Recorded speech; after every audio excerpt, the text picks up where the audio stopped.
I'm going to say something that people aren't really talking about. The college football playoff finally did it right. Okay, over the last few years, they finally got it right, putting in teams, getting the brackets with 12 teams, and we are getting a clear-cut national champion.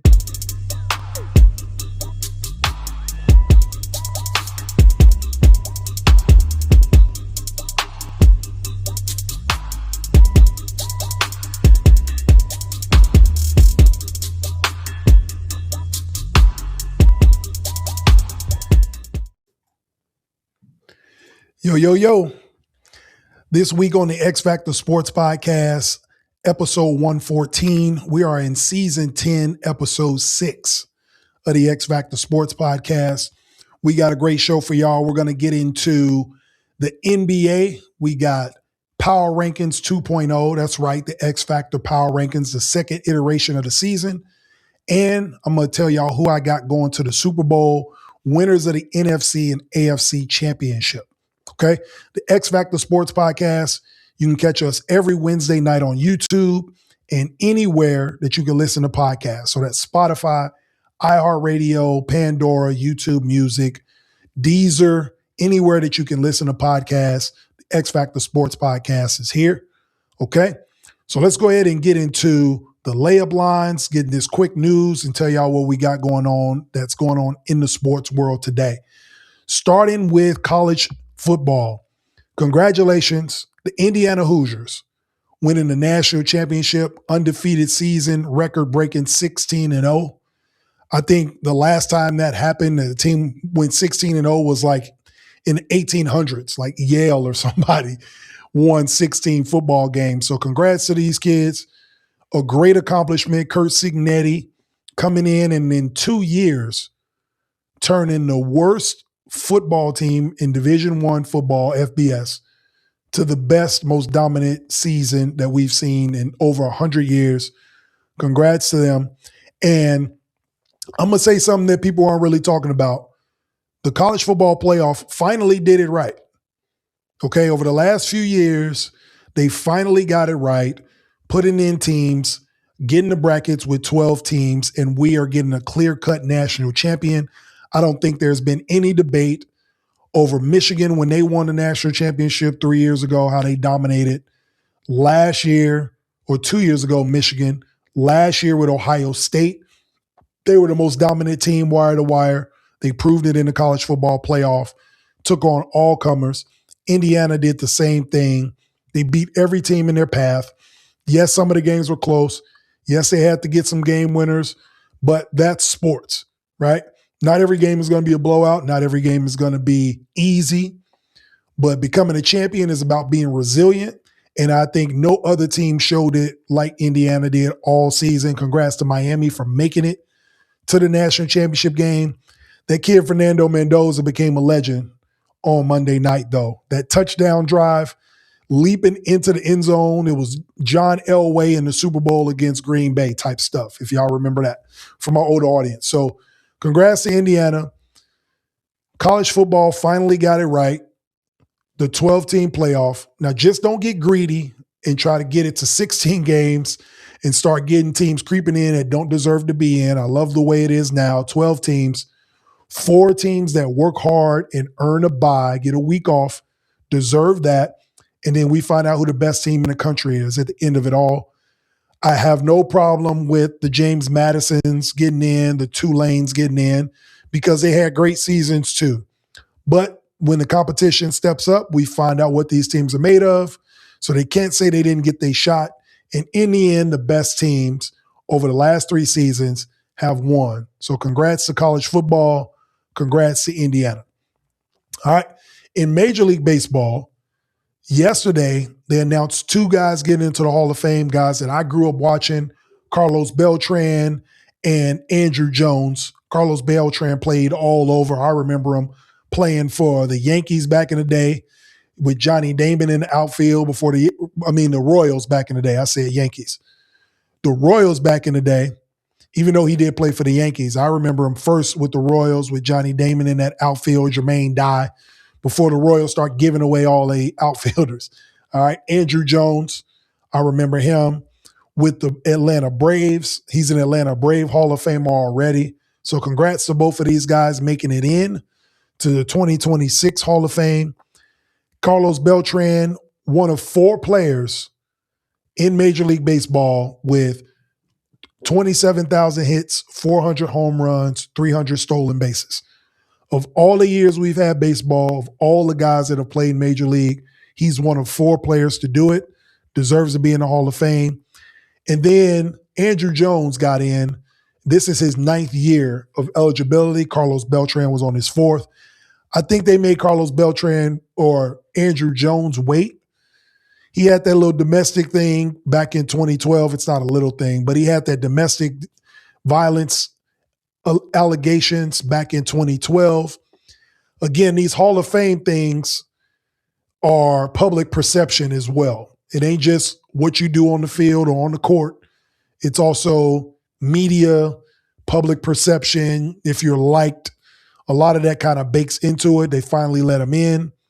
But congrats to him and Carlos Beltran. Again, this isn't the Hall of Very Good. This is the Hall of Fame, Hall of Great Players. They deserve to get in. Lastly, in the quick news, we got the NBA. So this week, they announced the All-Star starters.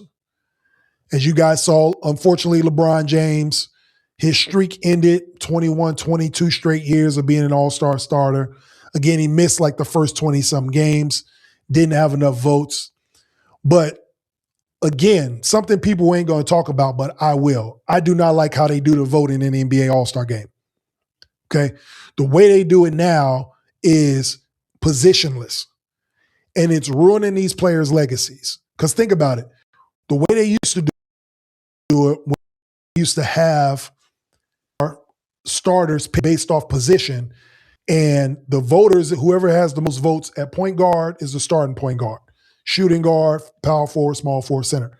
They don't do it like that anymore. It's just the 5 most popular players get to become all-star starters. I do not like the way they do it. They need to get back to voting by position. It takes away from legacies. You're going to have power forwards and centers. When we look back, they're not going to be all-star starters, may not even make the all-star game because they didn't get the votes and they didn't get in at their position. It's the same thing they're doing with the All-NBA team. It's messing up their money. It's messing up history because they even do that positionless now.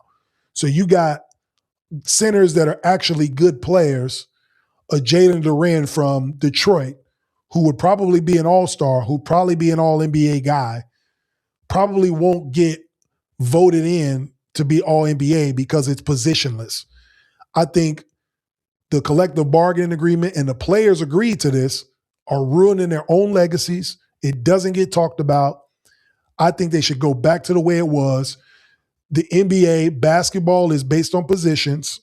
You can play the game literally positionless, freedom of movement. But when it comes to your place in history, we know who the greatest center of all time is. We know who the greatest power forwards, small forwards, shooting guards, and point guards. 20 years from now, we're not going to know the difference. And it makes history murky and it messes it up. There's positions in every other sport. Every other all-pro or all-star is classified by a position. And I think the NBA is making a huge mistake going away from that. So y'all let me know what y'all think about the all-star starters being basically scrambled into the most popular players. Like Bronny James got votes. Damian Lillard got all-star votes, right? Jason Tatum got all-star votes. Tatum and Damian Lillard ain't played all year because they got torn Achilles. So the voting system is messed up. They need to fix it. They need to get back to doing it by position so these big men can be rewarded for how good they play. And also they can be rewarded in the all-NBA category so they can get supermax contracts or max deals and earn money for being all-NBA players. So I think they need to change that up too, okay? Again, the X-Factor Sportz Podcast. You can always catch us on YouTube every Wednesday night. Be sure to like, share, subscribe. Follow the X-Factor Sportz Podcast. You can catch us on social media as well. You can also tune in on any audio platform. You can catch all 114 episodes of the X-Factor Sportz Podcast. All right, since we ended the quick news on the NBA, let's go ahead and keep it right here. And we're going to get into the NBA Power Rankings 2.0. All right. So with these rankings, if you watched the last episode a few weeks ago, right before Christmas, we talked about who the teams that were contenders, pretenders, who were in the power rankings at that point.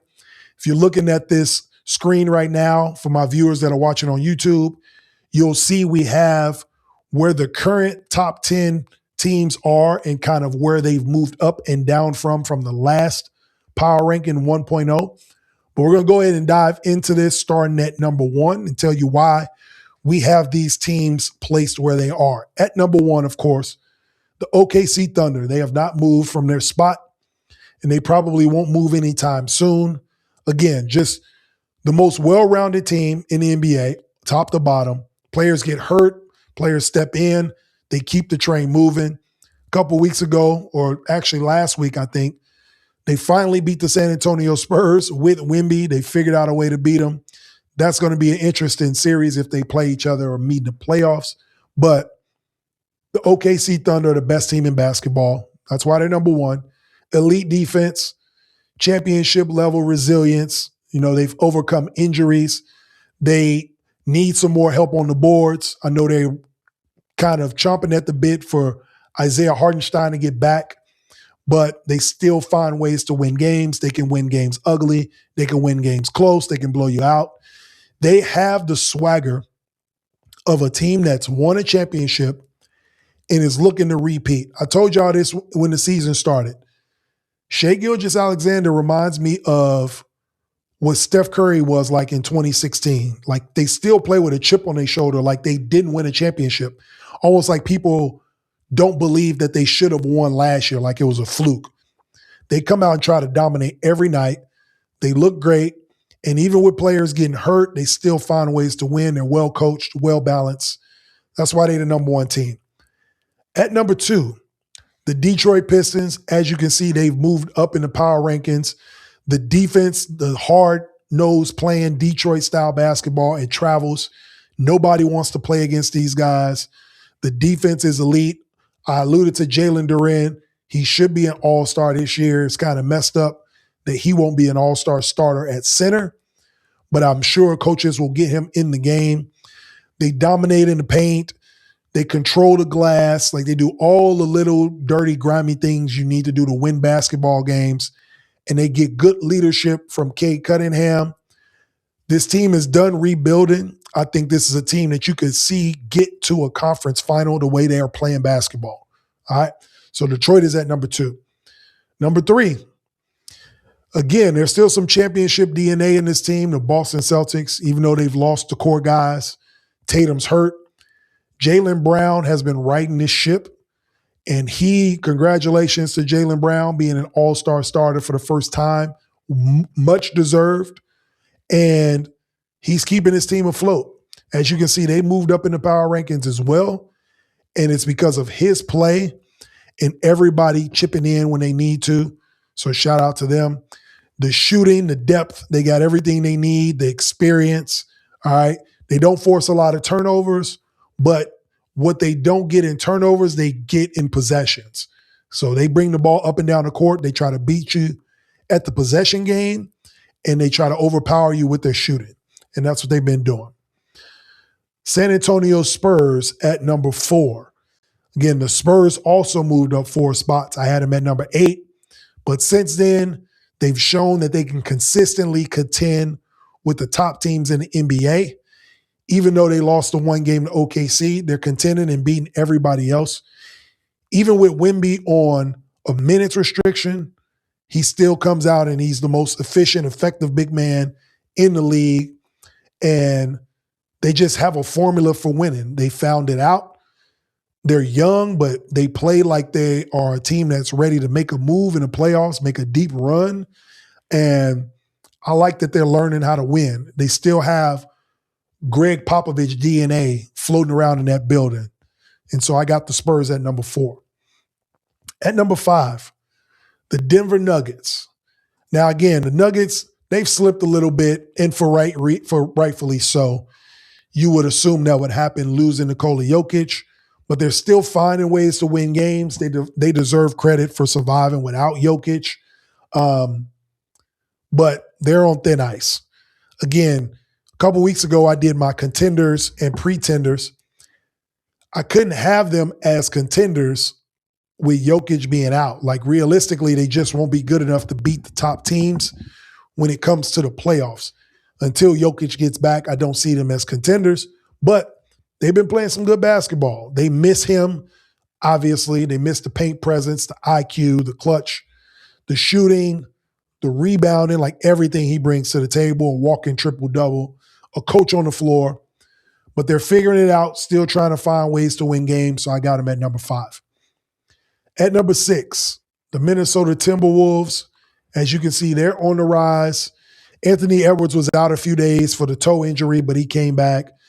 But this is just a confusing team. Some nights they look like they did last year, one of the best teams in the West in the NBA. And then some nights they look like they want to be in a play-in. Like, you don't know which Minnesota Timberwolves team you're going to get night in and night out. They miss Rudy Gobert terribly. If you look at their defensive efficiency without Rudy Gobert, I know a lot of people say he can only defend the rim, shouldn't be defensive player of the year. But when you take away a 7'4" guy and his impact around the rim, around rebounding, forcing contested shots, like, it does a lot for a basketball team. It does a lot for guards that are pressuring up on other guards because they know they got somebody behind them that can block the sun. Like, it does a lot for your team when you got that anchor in the middle. And without Rudy Gobert, it's glaring that they need defense and rebounding, but they're still finding ways to win games, but they struggle late in close games because of that defensive presence. So the talent is there. The consistency is iffy with the Timberwolves. So they're on the rise because they've been winning games, but I would watch them very closely down the stretch if they continue to improve. So at the moment, I got them at 6. Number 7, the Houston Rockets. Now, the Rockets did dip a couple spots, but they've lost some tough games. They're good against the mediocre, middle-of-the-road teams, but when it comes to the elite teams in the NBA, they struggle. And a lot of it is during crunch time, which tells me exactly what anybody else can see if you're a basketball player. Teams that cannot beat the elite teams, it's situational basketball, and it's in clutch moments. That means you need a point guard, all right, which is something we talked about at the beginning of the season and off season. When Fred VanVleet tore his ACL, we knew they were going to have trouble at that position. Hopefully before the trade deadline in February, they can get a solid point guard to right the ship. Amen Thompson doesn't have to bring the ball up. Kevin Durant doesn't have to expend so much energy making plays for everybody else. He can just be the easy money sniper. But a lot of the problems that they're having, late game situations, going up against the elite teams, is point guard play. Because the best teams in the NBA have good point guards. So I think once they get that figured out, or if they can get somebody at the trade deadline or Fred VanVleet returns, whatever the case may be, I still think the Rockets are a contender because they just are too good. They got too many good players. But when it gets to that elite level, if we want to get into the conference semis or the conference finals, you're going to need an elite point guard or good point guard play to get to that next level. So I got them at 7. At number 8, the Phoenix Suns. So a few weeks back when I did my contenders and pretenders, I actually had them as pretenders. But now they've shown up on the power rankings. They've moved up quite a few spots because simply I can't deny that they're playing good at this moment. I don't think that they're playoff contenders, but I have to give them respect when it's due in the regular season. And at this point, with Dylan Brooks and Devin Booker, they're playing good basketball. Grayson Allen. So they're playing good regular season basketball. They're on a roll. They like playing together. They're having fun. They're competing every night, which I love to see NBA teams compete every night. They are rebounding better. The bench is improved. So they're just starting to get some cohesion. You know, you play 40-something games, right? You start getting a feel for what the rotations are going to be like. So they look good. Can they be a dangerous team night in and night out? Sure, on any given night. They come into your city. They can get a win.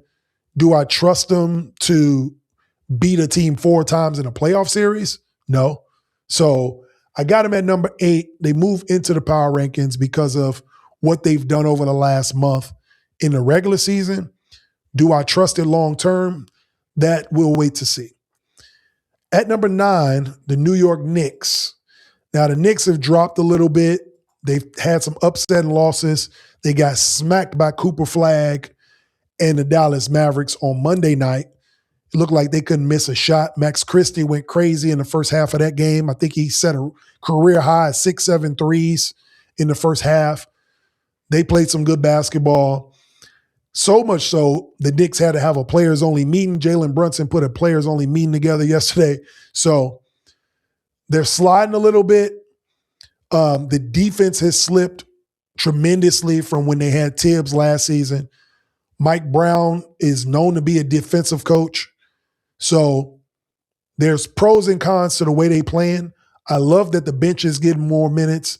I love that you can sit Karl Anthony Towns down for a little bit. You can give Jalen Brunson a breather and bring in Deuce McBride. But on the flip side, their defense has dropped dramatically. And that was one of the things that made them really good the last few years with Tibbs is they played defense so much so that by the time the playoffs came, everybody knew their rotations, everybody knew their assignments, everybody knew coverages, and they played on a string.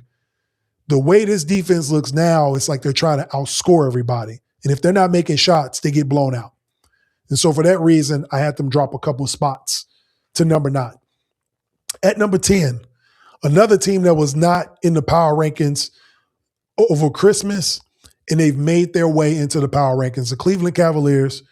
It looks like they are trying to figure it out. It helps that Evan Mobley's healthy now, right? They still need their other center. They still need everybody back so they can win some games. But as it stands now, they show flashes. They still haven't proven that they can sustain success. They'll go on they'll win 2-3 games and then lose. Jared Allen is who I'm talking about, the center that needs to come back and stay healthy.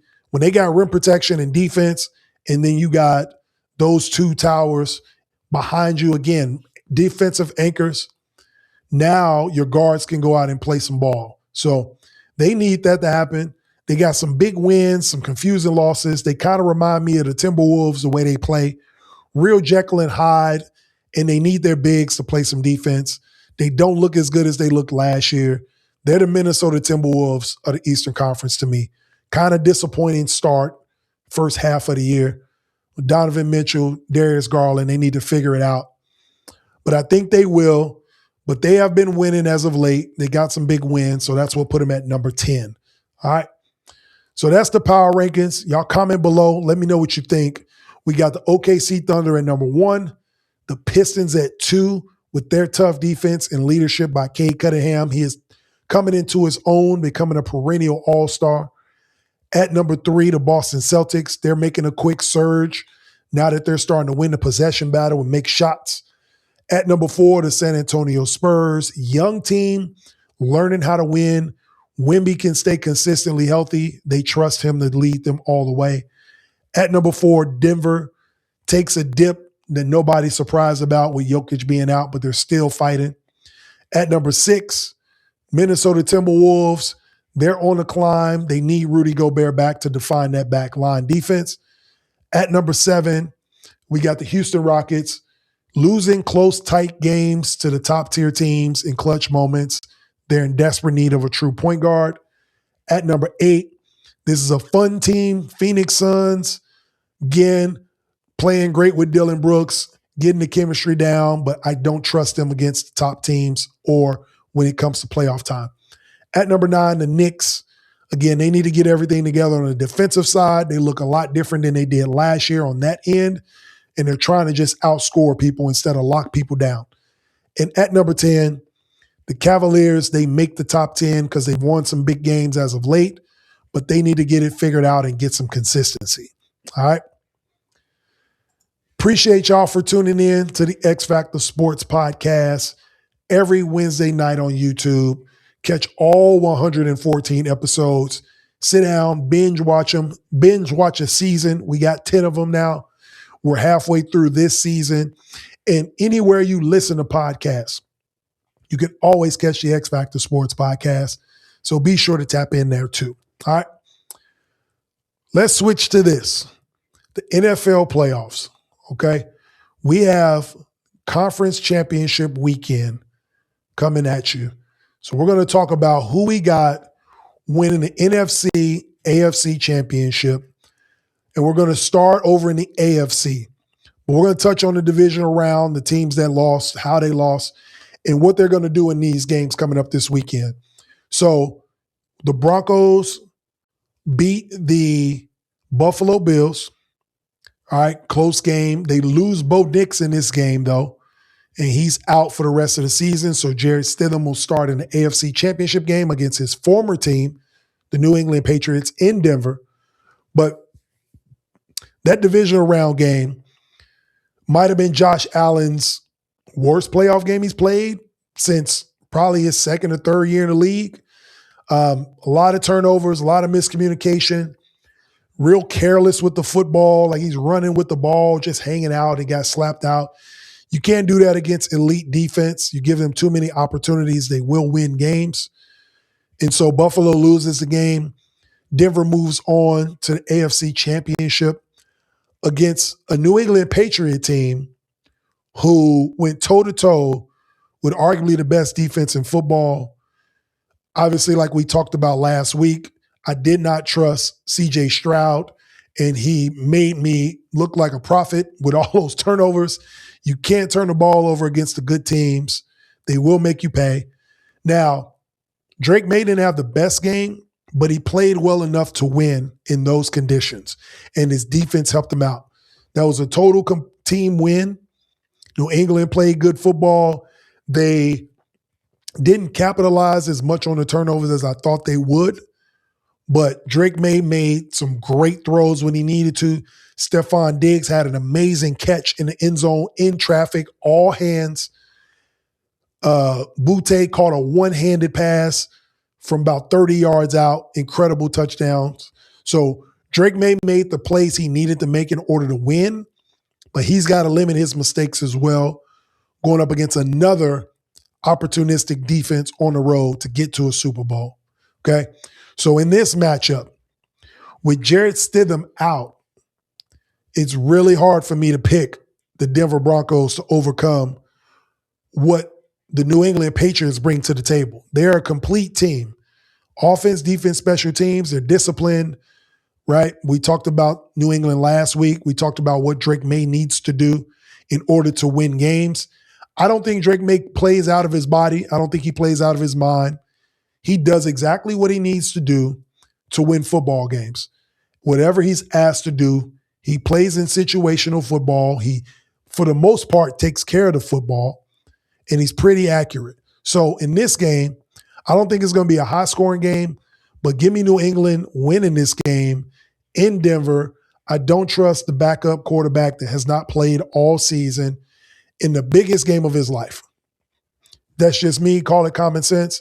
Stranger things have happened in sports, but if you ask me as a betting person, which I am, I can't in my heart of hearts say that the Denver Broncos are going to beat a fully loaded New England Patriot team coming in with a guy coming off the bench that hasn't played all season. So unfortunately, they lose Bo Nix. They would have had a shot with Bo, probably would have honestly even picked him. But with the backup quarterback, I got the New England Patriots going to the Super Bowl and beating the Denver Broncos. On the NFC side, okay, the Seattle Seahawks. So that matchup with the 49ers, talked about it last week. The 49ers were banged up. The schedule did not go their way.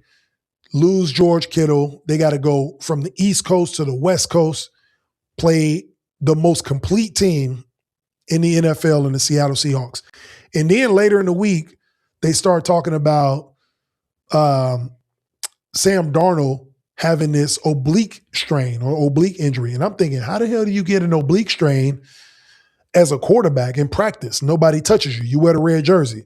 So that makes me think that this was a lingering injury and it's going to continue to linger. But they end up pulling out the game. They destroy the San Francisco 49ers. And honestly, the 49ers are not 41-6 bad, right? I think that they just ran out of gas. They're literally falling apart. And Kyle Shanahan did a hell of a job all season long.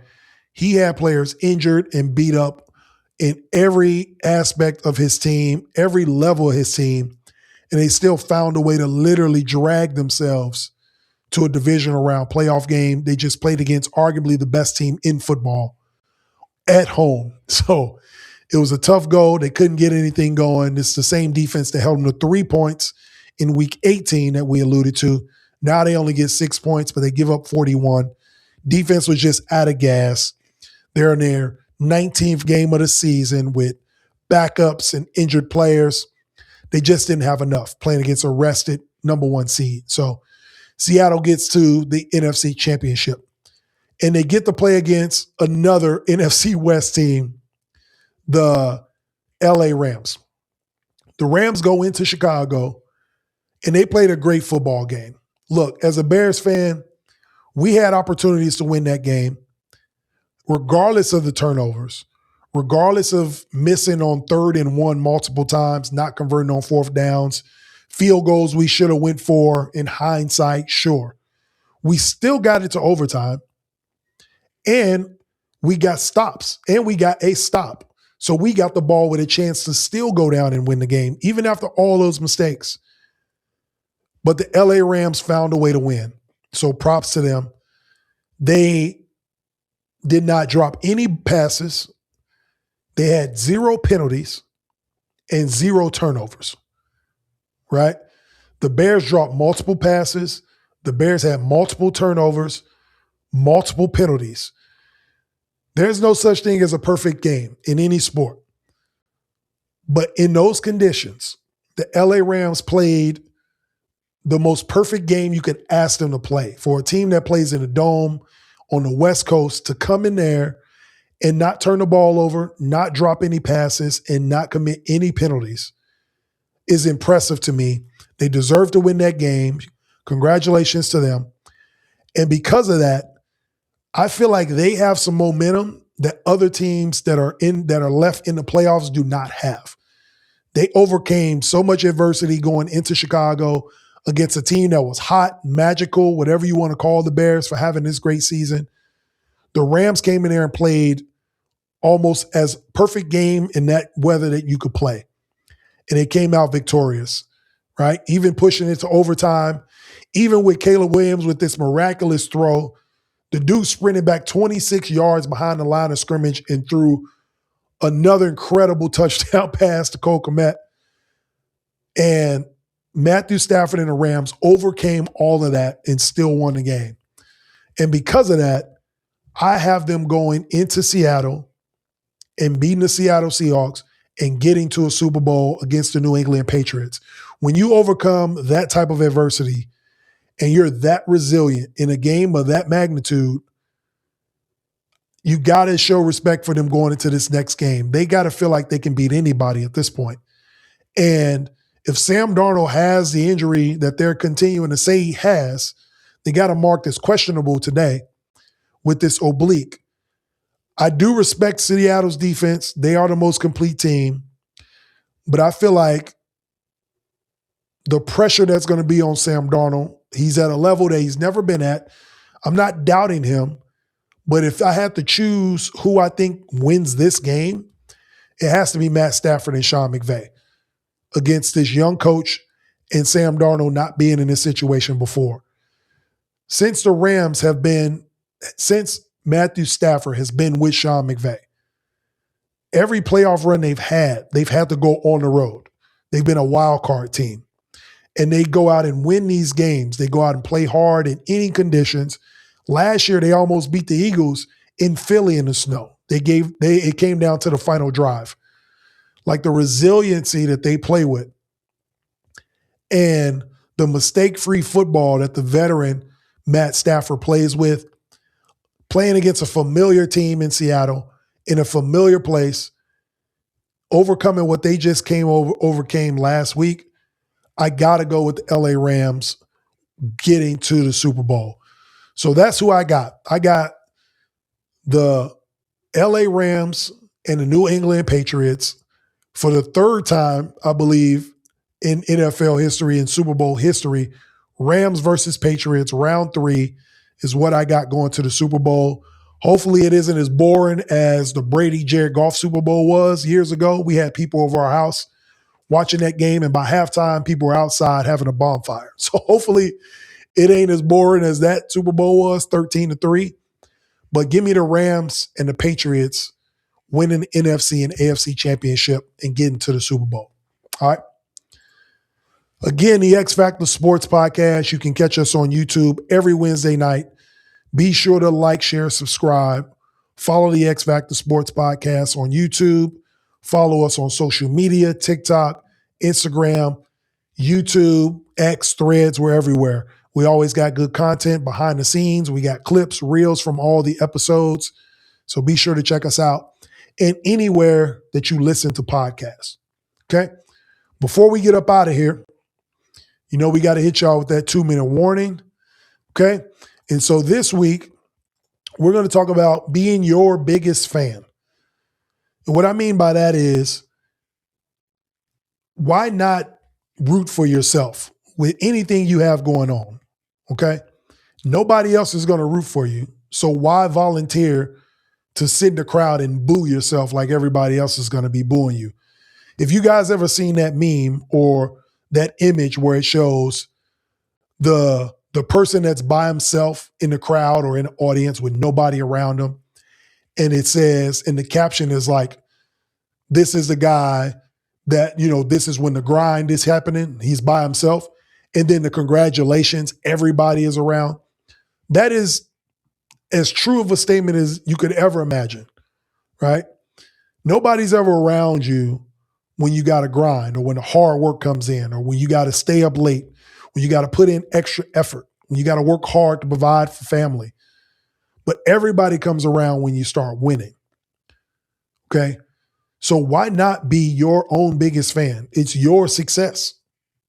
Nobody else is going to cheer for your success bigger or better or more than you should. And when you start to do that, that'll reflect to other people. People are going to start seeing, okay, this person has something going on. This guy's moving, this girl is moving in the right direction, right? Arrogance, that's not being arrogant. Confidence is not being arrogant when you're confident in your beliefs and you're confident in the moves you're trying to make. So belief comes from within first. Like last week, we talked about love has to come from inside out. Belief in being your biggest fan is the same thing. So whatever ideas you have, whatever goals you have to believe it first. And you have to be your biggest cheerleader before you can expect anybody else to understand what's going on, let alone cheer for what you got going on. Okay? Appreciate y'all for tuning in tonight to the X-Factor Sportz Podcast. Again, I want to thank y'all. Episode 114. We got great episodes coming up the rest of this season. We're halfway through season 10. Again, if you like the gear, hit the QR code or hit me up directly. If you hit the QR code, it's going to take you to the X-Factor Sportz store. You'll see what we got in stock. We got hats. We got shirts, every color, size. Just let me know what your size is. We'll get that order to you. Okay, we got some shirts coming in soon. And again, for everybody tuning in, I hope you had a great MLK Day on Monday. Next week, episode 115, we're going to talk about who made it to the Super Bowl. We're going to analyze the NFC, AFC championship games. We're going to dive into some college basketball now that college football is over. So I can't wait to talk to you guys next week. Be safe. Appreciate y'all for tuning in. Peace.